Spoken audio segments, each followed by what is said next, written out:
High, আবার এসেছি একটা মিনি ভ্লগ নিয়ে। আর বলেইছিলাম যে ডুয়ার্সের অনেকগুলো ভ্লগ আসবে, তো এটা পার্ট 2।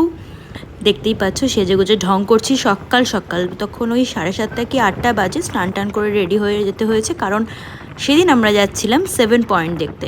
মানে 7টা কিছু স্পেসিফাইড জায়গা, যেগুলো খুব সুন্দর সুন্দর জায়গা, সেগুলো আমাদের সেদিন দেখার ছিল। ফার্স্টেই গিয়েছিলাম এই একটা নদী দেখতে, খুব কম স্রোত, কিন্তু ওখানে আশেপাশে যে চা বাগানটা আর রাস্তাটা ভীষণ সুন্দর।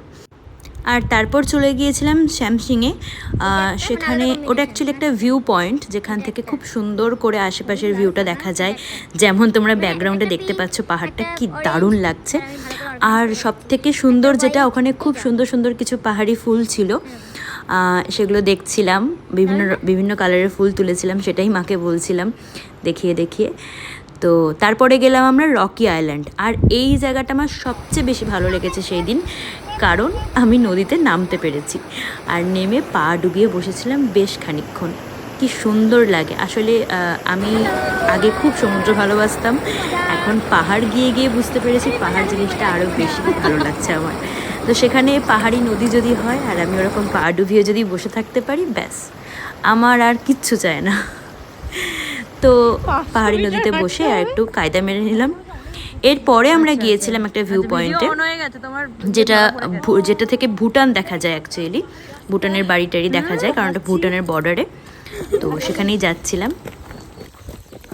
আমরা হেঁটে হেঁটে ভুটান যাচ্ছি গাইস। সামনে একটা ঝাউ গাছ না? কোন সামনেটা? এটা পাইন পাইন বলছে, ঝাউ গাছ। এটা পাইন। হ্যাঁ গো, এটা পাইন। একদম লম্বা ভাই। এটা পাইন নয়, এটা ঝাউ গাছ। ওই দেখ। ওগুলো মেঘ তো।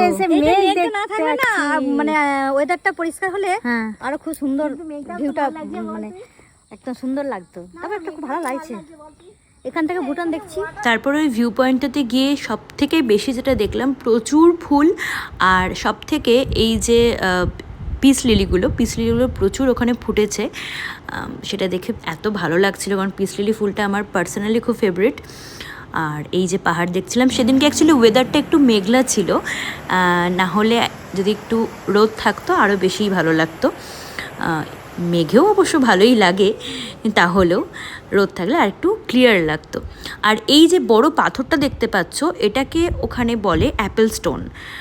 দেখতে অনেকটা অ্যাপেলের শেপে, যদিও আমার খুব একটা মনে হয়নি যে অ্যাপেলের শেপে বলে। কেমন লাগলো আজকের ব্লগটা জানিও। কিছু শপিং টপিং করলাম আর তারপর আমরা ফিরে এলাম হোটেলে। ব্লগটা কেমন লাগলো অবশ্যই জানিও, আর একটা লাইক অ্যান্ড সাবস্ক্রাইব।